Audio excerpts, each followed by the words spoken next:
বরিশালের বাবুগঞ্জে আখের গুড় তৈরিতে ব্যস্ত সময় পার করছেন কৃষকরা। স্থানীয় আখ চাষিরাই হাতে তৈরি করছেন এসব গুড়। বিক্রি হচ্ছে দেশের বিভিন্ন জেলায়। তৈরি হচ্ছে কর্মসংস্থানও। সম্ভাবনাময় স্থানীয় এই শিল্পকে আরও প্রসারিত করতে সহজ শর্তে ঋণসহ সরকারের সহায়তা চেয়েছেন সংশ্লিষ্টরা। বরিশালের বাবুগঞ্জে ভোর থেকে শুরু হওয়া এই কর্মযজ্ঞ চলে সন্ধ্যা পর্যন্ত। প্রথমে ক্ষেত থেকে আখ কেটে মাড়াই কলের সাহায্যে নিংড়ে বের করা হয় রস। পরে দীর্ঘ সময় ধরে জাল দেওয়া হয় মাটির চুলায়।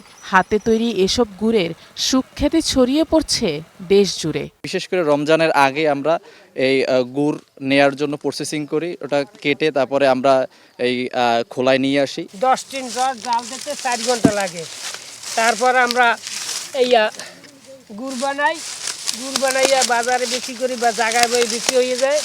কেমিক্যাল ছাড়াই প্রতি 10 লিটার রস থেকে প্রায় 1 থেকে 1.5 কেজি গুড় তৈরি হচ্ছে বলে জানান কারিগররা। প্রতি কেজি বিক্রি হচ্ছে 180 থেকে 200 টাকা দরে। গুড় কিনতে এই এলাকায় ভিড় করেন দূর দূরান্ত থেকে আসা ক্রেতারা। নিজেরা গুড় ভাঙ্গাইয়া তারপর নিজেরা করে, তো এটা গুড়টা খাঁটি পাওয়া যায়। এর যে গুড় তৈরি করে এ তো বিভিন্ন জায়গায় চলে যায়। বরিশালের আবহাওয়া আখ চাষের উপযোগী হওয়ায় বাড়ছে ফলন।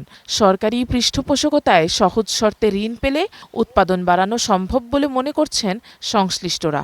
গত বছরে ১৬৬৪ হেক্টর জমিতে আখ আবাদ হয়েছিল এবং সে জায়গা থেকে আমরা ৪৬,২১৫ মেট্রিক টন আমরা আখ পেয়েছি।